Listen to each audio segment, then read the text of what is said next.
Because I have to take my son to swimming lessons, but his swimming lessons got canceled, so I'm here tonight. And I think he can still swim, so it's a win-win. I don't have any musical skills, but when you get a message from Bob saying, hey, you should come to this thing, you come to this thing. So I'm going to read you 2 poems. This first poem is out of a book I wrote called It Is What It Is, What Is It?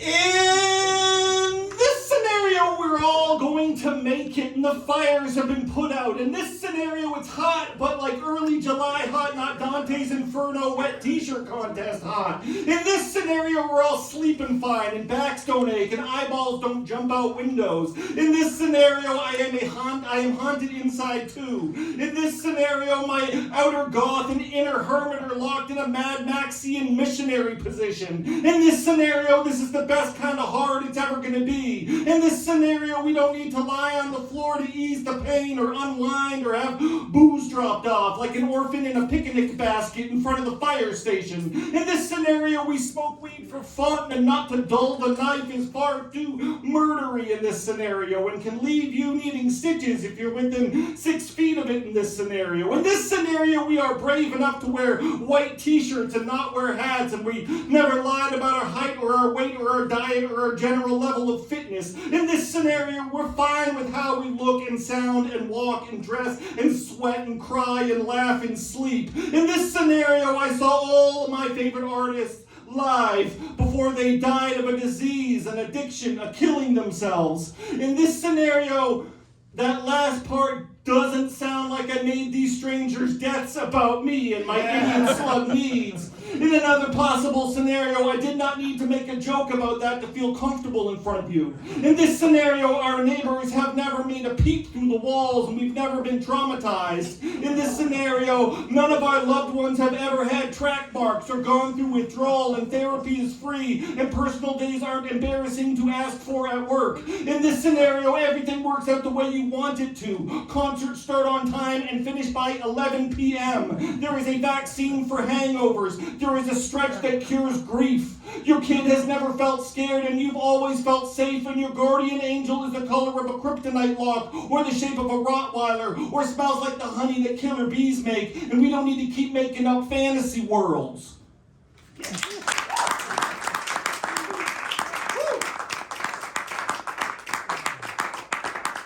Thank you so much. I'll read one more poem. This is a newer one. I read it once, and then based on the crowd reaction, I rewrote a bunch. So you guys will hopefully be nicer to me, and I won't rewrite this. It's called A List of Facts. I read that the sun makes a sound, but we can't hear it. I read that grasshoppers have ears on their stomachs and existed before dinosaurs. I read poems I wrote a decade ago and winced at how cheesy and stupid and amateur they were.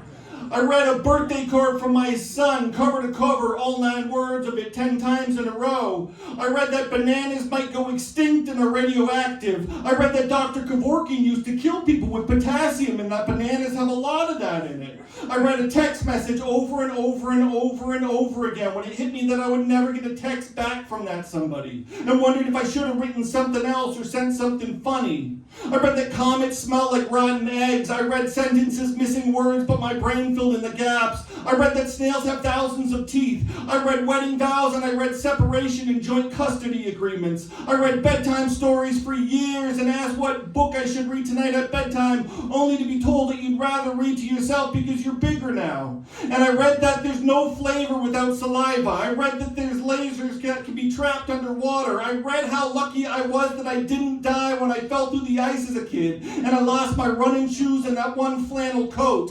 I read books that wasted my time and newspaper headlines that wrecked my emotions. I read that a cloud can weigh about 1,000,000 pounds. I read that rats can laugh if you tickle them. I read poems to pack rooms and had people tell me they cried, and other people tell me that they hated me, and both surprised me and made my insides read far too into both conversations. I read lyrics on the internet that I thought I knew and meant so much to me, only to realize I was getting them wrong the whole time. I read a book at the beach on a park bench next to the boardwalk sidewalk as people walked past and the sun hurt my skin and the wet outside of the plastic iced coffee cup left a crop circle on the thigh of my jean shorts. I read a poem I wrote about being a dad to my son, and he laughed and he said he loved it and that it was great, but that he didn't really understand parts of it. And I said, so do I, but I was chipping away at it and learning as I went along.